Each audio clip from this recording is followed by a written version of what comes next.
Hello everyone, you guys are welcome to my review. Again, on this channel I review gears like cameras and lenses. I also talk about business education, how you can turn your passion into profit on this channel. And lastly, I do some behind the scene where I take you guys behind the scene to show you guys how I do my photo shoot, and the things that I'm using for the setup and things like that. So if anything relating to photography, videography, these are the things that you like, why don't you consider subscribing to my channel? And if you subscribe, don't forget to click on that notification bell to get notified each time I release a new video. And if you watch any of my content and you like them, please do remember to smash that like button for me.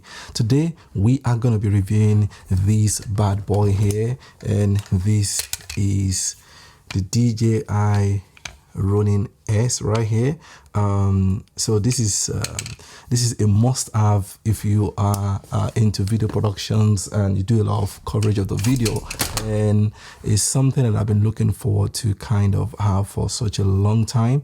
Initially I purchased the lower version of this DJI Ronin, I think about maybe 4 or 5 years ago. But one of the issues I run into with that is, number one, I don't like DIY. I'm not a DIY person, so it was kind of difficult for me to kind of set it up. And when I did set it up, I just didn't get it right. And because it's a smaller version, so it could not carry all kind of weight. I think maybe like 4.5 pounds or something I can carry. I can't remember, but it could not carry all my lenses, the big lenses and the big cameras. It couldn't, so it would struggle. So it could only carry some certain weight. But this DJI Ronin S could carry a lot of weight, up to 10 pounds. So today in this review, I just want to show you guys the, we're going to do the unboxing and see what comes in the bag with this, in the accessory that comes in the bag with it. I just give you guys generally my first impression about this gimbal. And I think at the end of the day, probably will help you in your own purchasing decision as well. So without any further ado, first of all, let's get into the unboxing of the DJI Ronin S. So as you guys can see right here, so it comes in, a brown box. Was, really packed, well packed in a brown box, and I had to open it. I was surprised to see that this was protected with another kind of layers of shredded papers and all that. Once I've taken all the brown stuff off, I lifted up, taking off the DJI itself from that rumbles and jungles, and you can see it black, with the color of the DJI on the front of it. It looks absolutely beautiful, and I love the way it looks from that box. And obviously I have to tear it open, opening the DJI itself, and the first thing you will see obviously is the manuals. So you have to see the manuals, and it was, they gave you 2 manuals, so to see how to mount it, how to tilt, how to balance it, which is the main issue with the obviously the gimbals. You have to learn how to balance them. So once that, I have to take the main bag out of the box. Now previously, most of the gimbals like previously, they will come in these, like, I don't know, the kind of bag they come in. They're not just nice, but this one is this is nice. Let's talk about the price as well, why we're talking about this unboxing. This will set you back around £840, I believe. This is the Pro version. Just to let you know, this is a Pro version, and you can see written on it, because there's another version that is not Pro. That one doesn't have the raving high, which probably we'll look into later on. It doesn't have the, I think, another accessory, but the raving high is a major thing that you cannot find in the lesser version. But the Pro version obviously comes with everything, and it's just, I think, £135 difference. For me, I think at the end of the day, getting the Pro version is just worth it, and rather than just getting the other version, right? So the next thing, obviously, in the box, so I have to open the bags. It comes in the bag. It feels nice, looks nice. It's something that you can, you carry, you're happy carrying around. And it's just a compact camera. Compact gimbal. So that feels good. And you can see that, okay, right, this one can be easily transported from one area to the other. Opening it, obviously, you can see that it has two sections. So you have two sections. So you have one zip on top, and you have another zip below that. And once you open that up, the first zip, you're going to be greeted with different compartments within that. And the first one is, obviously, you will see the battery itself. The battery, you will see that the battery is just nice, compact, small. And according to what they've said, this can last you up to 12 hours of use. But from what I've seen online, is practically people have been saying it works for around 8 hours, which is massive. 8 hours, I think, is enough for a lot of, you can't be carrying a gimbal for that long anyway. So yeah, I think 8 hours is good enough. And then you can see the charging port where you can charge even the battery. And after that, you can see the phone, to hold your phone, the accessory to hold your phone on the gimbal, on the camera. So that's the second thing. And the third thing, you will see the quick release plate that allows you to, and one good thing about this gimbal is that you can quickly, once you balance it once, you can use the quick release plate just to release the camera off it. So the next time you don't really need to balance it, because you can just slot it back in, and it will stay in position and it will still work. The only issue is that if you're adding more accessories or need maybe a monitor, or you want to add another stuff on it, then you have to rebalance them. But if you added everything that you wanted to add it on it, and you're not going to add any extra load, just the camera, then you can do the quick release. The quick release split allows you to do that quickly, especially when you're in an event. Probably when you couldn't want to use your camera, you don't want to use a gimbal at a particular stage, you can quickly release it and then put it back, and that will be done easily. So that's the first. Then if you open the zip on the same layer, then you will see the focus accessory for manual focusing. You can see all the accessory for that. And on the other side, you also see the raving eye. So I'll be talking about the raving eye that will allow you to use your phone to actually use your phone as a joystick, and also use your phone as as your monitor, and also use your phone as a controller. So you can actually use your phone to control the gimbal without you holding it, without you pressing anything. It will work like that. You have to download the DJI running app. The app is it's very intuitive and very nicely designed, and it's very user friendly as well. And you can easily navigate through the app. So it's something that you have to download once you get in this DJI or any of their products. This app works for any other product, including their drone as well.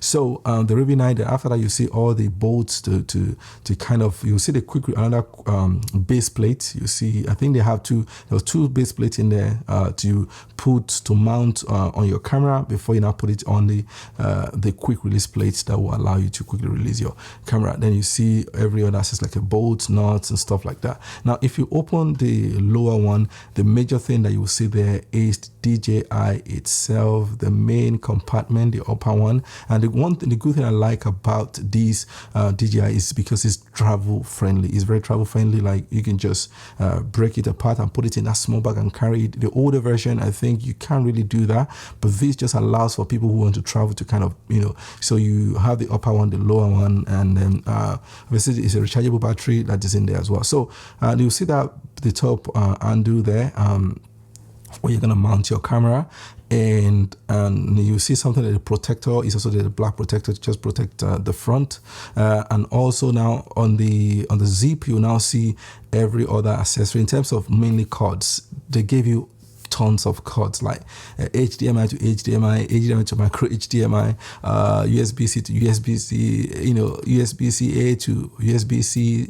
So it's just a lot of cords that you don't have to worry that once you pick up this, you'll be able to find the right cord. Whichever camera brand you're using, whichever camera, they've set everything up for you nicely with all those cords. You can just pick everything up and start. And this is one of the things I also like about it. It comes with everything that you need in that box, except you want to go and get some additional stuff yourself just to make your life much easier and stuff like that. But for you to start straight away, you have everything in the box. I have to charge the Dji Rs for around maybe more than 4 or 5 hours because this is the first charge. And I think I do recommend for people, when you get obviously things like that, I normally charge it to the full first of all before you start using it. I think that's best practice. So it took a while for it to be fully charged, and once it's fully charged, I did a quick setup and use it for quite a bit, just trying to balance it and see how difficult it is, because like I said to you, DIY is my problem,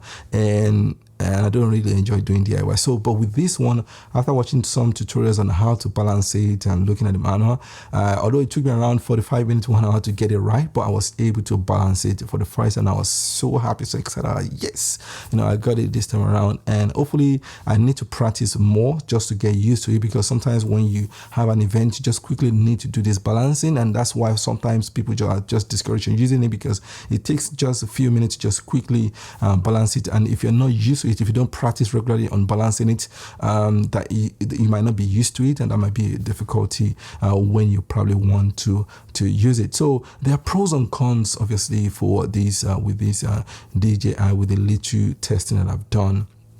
The first is obviously one of the pros is that it's travel friendly, like I said, and it's lighter. Lighter than the older version. There was an older version before. I wanted to buy that one, but when I carried the older version, oh my God, I don't have that much muscle. So it was just kind of like, my God, it's still not like light, but because of the carbon copy they're using, is much lighter than the predecessor, right? So this one is much lighter. That's another pro. And also you can see that this one's got more stronger motors. Probably I'm using these heavy motors for the first time, like the Pro version for the first time, but handles my camera so perfectly, and the lens, there was no issue. I was able to balance, even putting everything on it was so easy. So for me, that's another pro. For me to be able to balance it quickly within an hour, for me, I think everybody will be able to do it. If I get it right like that, I think that's the plus. I still need to practice, like I said. So, and also the fact that it can last up to minimum of 8 hours, although they've stipulated 12 hours, for me that's a big plus. I don't think I will need that 8 hours in the day to film, to be carrying a gimbal. So these are good stuff on this gimbal. And obviously the reason why you want to buy a gimbal is to be able to get those smooth footage and to be able to do everything that you want to do and get your nice video out. And obviously this one will do well and it will perform well in that. And with my little testing, I was okay with it. I enjoy using it. It was fun to me. But also, if I talk about the cons and things I noticed quickly, obviously it's still that it's a little bit still heavy. Gimbals will be a little bit heavy at the time. It's hard for you to carry all day long. Obviously you have to rest your arm, you have to do different stuff to be able to use the gimbal as well. You need a lot of muscles as well.